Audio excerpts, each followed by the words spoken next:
Hello everyone, I hope you all are doing good. Today's topic is dental trauma. What is dental trauma?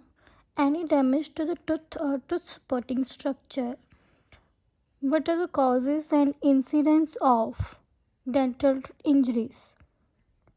Traumatic injuries to the tooth can occur at any age. The common causes of traumatic injuries are sport accidents, automobile accidents, fights and assaults, domestic violence, inappropriate use of teeth, biting hard items. 8 to 12 years of age and 2 to 4 years of age, these children are more prone to dental accidents.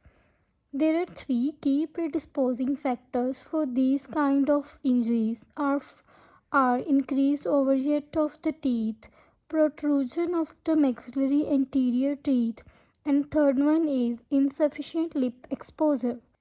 Terminology of tooth fractures. First one is Gray's line. It is a microfractures confined to the enamel. Second one is cuspal fracture. It is a diagonal fracture that usually do not involve the pulp directly. Third one is a cracked teeth. Incomplete vertical fractures often involving the pulp. Split tooth. It is a complete vertical fractures. Vertical root fractures. It is a longitudinal complete fractures usually of endodontically treated teeth. How we can diagnose the traumatic tooth? Following traumatic dental injuries, the reaction to the tests of pulp vitality may be negative for as long as 3 months in case of root fracture or trauma to the supporting structure. It is called pulp is stunned. Hence, sensitivity tests may be negative initially and have to be monitored over a period of time. Second one is multiple angulated radiograph, elongating the tooth image to XASM. Horizontal and diagonal root fracture are better determined by multiple angulated radiographs. CBCT is recommended for root fracture and trauma to the supporting structure according to American Association of Endodontists. Classification of traumatic injuries. According to the Ellis and Davis classification in 1960, Class 1 which involve enamel, Class 2 which involve enamel and dentin, fracture without pulp exposure, Class 3 which involve pulp including enamel and dentin, Class 4 is non-vital, Class 5 is avulsion, Class 6 is root fracture without involvement of crown structure. Class 7 is displacement of the tooth without fracture of the crown. Class 8 is loss of crown and mass. Class 9 is trauma to the deciduous teeth. There is a simple mnemonic to remember this. EDP, that means class 1 enamel, class 2 dentin, class 3 pulp. NARDCP, naughty aunties run daily chasing pizza. Naughty non-vital aunties avulsion, run root fracture without involvement of crown structure, daily displacement of the tooth, chasing crown and mass, pizza, trauma to the deciduous teeth. Next one is WHO classification. There is enamel fracture. It means 873.60.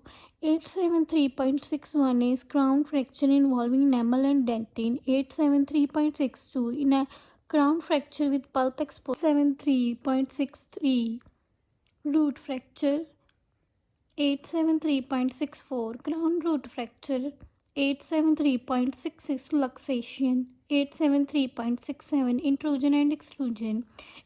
873 873.68 avulsion, 873.69 other injuries such as soft tissue and lacerations. Modification by Anderson in 1981, 873.64 uncomplicated crown fracture without pulp exposure, 873.64 complicated crown root fracture without pulp exposure, 873.66 conclusion. 873.66 is concussion, 873.66 subluxation, 873.66 lateral luxation. If there is severe blow, it means there is a pulpal necrosis. Our question is, patient having tooth fracture without involving pulp having sensitivity is due to.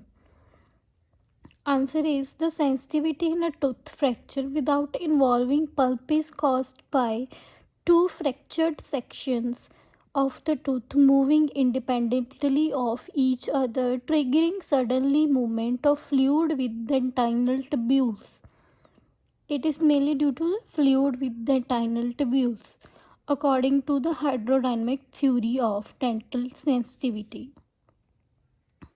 Root fracture, they could be apical third, middle third, and coronal third. In apical third, there is best prognosis. In middle third, there is okay prognosis. In coronal third, there is poor prognosis. If the coronal part remains vital, no further treatment needed. If coronal part is non-vital, then treatment of coronal part only. In middle root fracture, prognosis is dependent on the prognosis and treatment plan of mid-root fracture depends upon position of the tooth after root fracture, mobility of the corneal segment, status of the pulp, position of the fracture line. Depending on these factors, a number of treatment options are available. In cervical third fracture, if it is below the alveolar crest, permanent fixation of the coronal fragment to adjacent non-injured teeth with lingual orthodontic retention wire. If it is the above alveolar crest, it has poorest prognosis. There is a chance of healing with calcified tissue is poorest when a cervical fracture line is close to or communicating with gingival crevices. There is removal of coronal fragment and subsequent orthodontic or surgical extrusion of the remaining apical fragment.